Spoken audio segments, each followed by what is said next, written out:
गणित कक्षा 11वीं NCERT अध्याय 2 पर संबंध एवं फलन की प्रश्नावली 2.1 में पहले दिया है कि समुच्चयों का कार्तीय गुणन या कार्टीशन प्रोडक्ट ऑफ सेट्स। तो किस प्रकार अपन कार्तीय गुणन ज्ञात करेंगे। तो जैसे दो समुच्चय दिए हैं यहाँ ए बराबर जैसे 1 2 और एक सेट है बी, इसके अवयव हैं ए बी और सी, ए बी सी। तो यहाँ जब ए क्रॉस बी करेंगे कार्टीशन प्रोडक्ट या कार्तीय गुणन, तो पहले ए के अब जो समुच्चय है वो है 1, 2 क्रॉस बी के जो अवयव हैं वो है ए बी और सी। तो किस प्रकार करना है अपन को ज्ञात करना है कि एक का पहले एक कामा ए, 1, बी, 1, सी जो युग में आएंगे 1, ए, 1, बी और 1, सी। इसके बाद आएंगे अब 1 का हो गया, अब 2, ए, 2, बी और 2, सी। यह होता है कार्टीशन प्रोडक्ट या कार्तीय गुणन। और जो ए क्रॉस बी, अब यहाँ कुल number of A cross B के कितने आएंगे, यहाँ 2 हैं, यहाँ 3, 2 3 6। तो देखो जी 6 युग्म बनेंगे इसके। एन ए क्रॉस बी बराबर कितना हो जाएगा 6, क्योंकि यहाँ ए के अवयव हैं 1 और 2 और बी के अवयव 1 2 3। यहाँ एन बी बराबर है 3 और एन ए का मान है 2, तब एन ए क्रॉस बी बराबर बन जाएंगे 6। और जो संबंध होता है, जो रिलेशन है, वो इसका होता है सबसेट, यानी संबंध जो आर होता है वो सबसेट होता है काय का, ए क्रॉस बी का। यानी ए क्रॉस बी का जो रिलेशन होता है वो होता है इसका सबसेट, यानी उपसमुच्चय होता है। तो अभी इस प्रश्नावली में हमको केवल ए क्रॉस बी या ए क्रॉस ए ज्ञात करना है।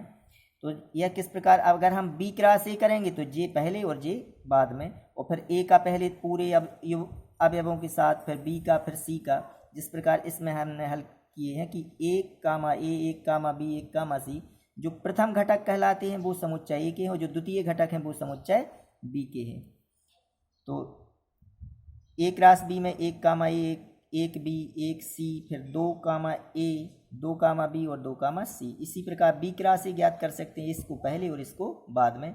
तो इस पूरी प्रश्नावली में ए क्रॉस बी ज्ञात करना यानी कार्तीय गुणन ज्ञात करना है। तो हम प्रश्नावली के सवाल करें। अब इसका पहला प्रश्न है कि यदि x/3 धन 1, y ऋण 2/3 बराबर 5/3, 1/3, तो x और y ज्ञात कीजिए। यह दोनों बराबर कब हो सकती हैं, जबकि अगर हम ये इसका मान इसके बराबर हो और यह वाला मान इसके बराबर। तो तुलना करने पर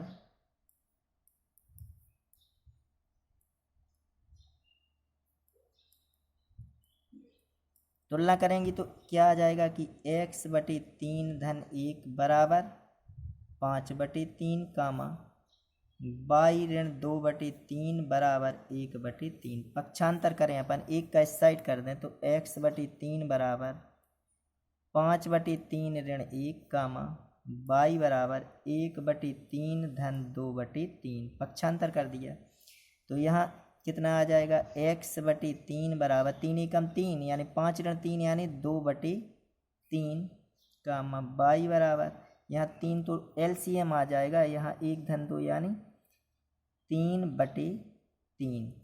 तो यहाँ त्रियक गुणा कर दें तो 3x बराबर 6, तो x बराबर कितनी 2, या दोनों पक्षों में 3 का गुणा, 3 से 3 कट गया, और y बराबर आ जाएगा कितना 1। यह इसके आंसर हो जाएंगे।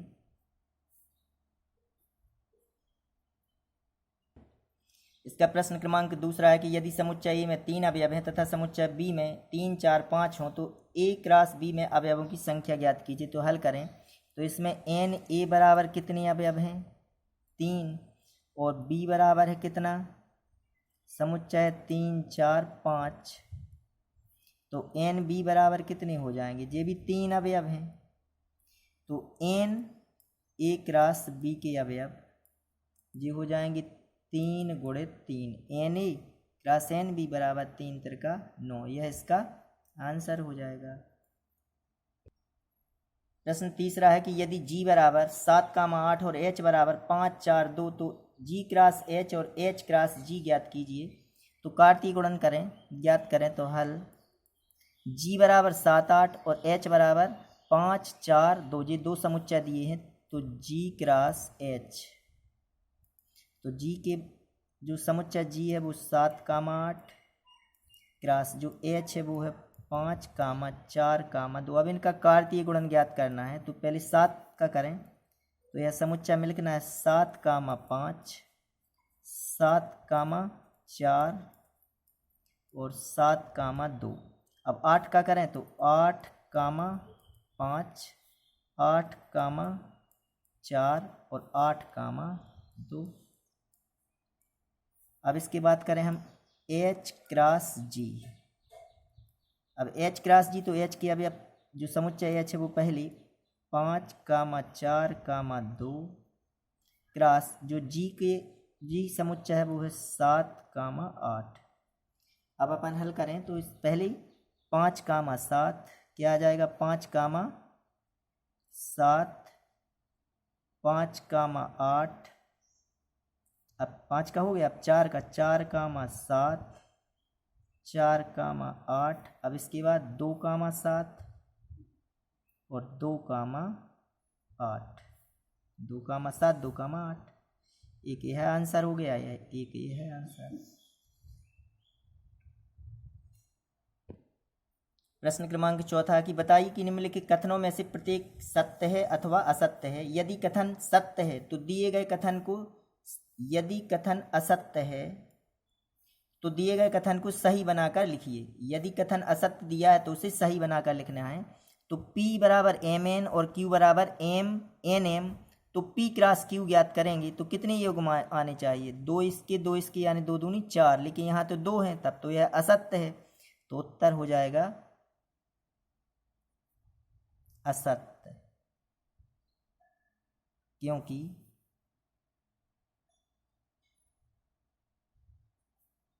अब सत्य बनाकर लिखना है, क्योंकि P क्रॉस Q बराबर, तो P की अब कितनी है mn क्रॉस Q के nm।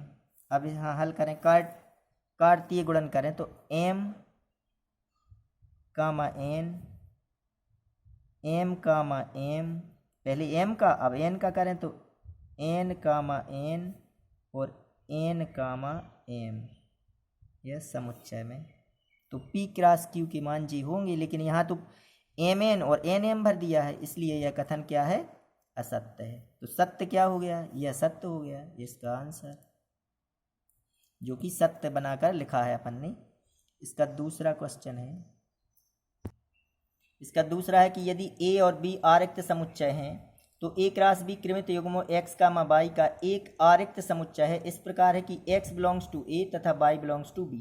क्योंकि a और b का अगर हम गुणा करें तो क्रमित युग्म x कामा y ही बनेंगे, और x कैसे बिलोंग करता है, a से, क्योंकि a आगे है, और b जो y बिलोंग करेगा वो कैसे, समुच्चय b से, क्योंकि a क्रॉस b में a के जो प्रथम घटक होंगे वो x वाले होंगे और b के द्वितीय घटक यानी y। तो x कामा y यानी x बिलोंग करेगा कैसे, a से। जिस प्रकार यहाँ देखो m, तो यह m बिलोंग कर रहा है कैसे, p से, और बाद में m कामा n, जो n है जो बिलोंग करेगा कैसे, q से।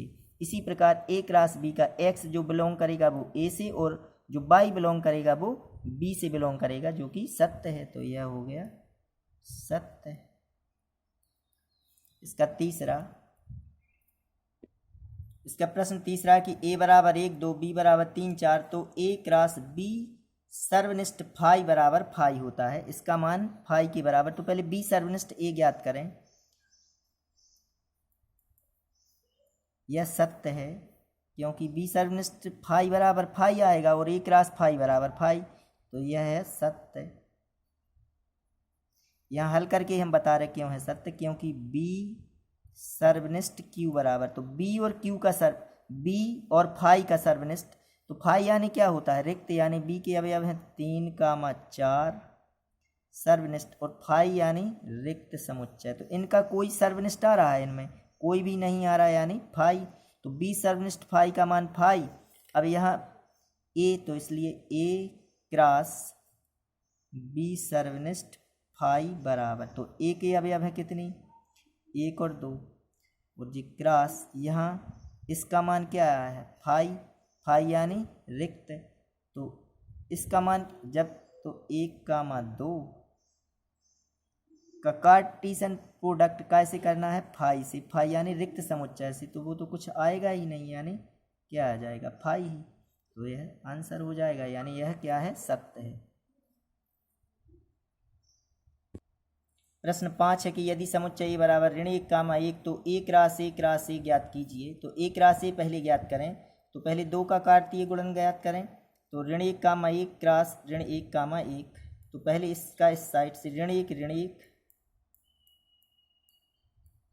ऋण 1,1, अब 1 का करें तो 1 कामा ऋण 1, अब 1 का 1 में तो 1,1। अब इसका ज्ञात करना है काय में ए में, और तो ए क्रॉस ए बराबर पहले तो ए रखें अपन ए क्रॉस ए का मान, यानी ऋण 1 कामा ऋण 1 ऋण 1 कामा 1 1 कामा ऋण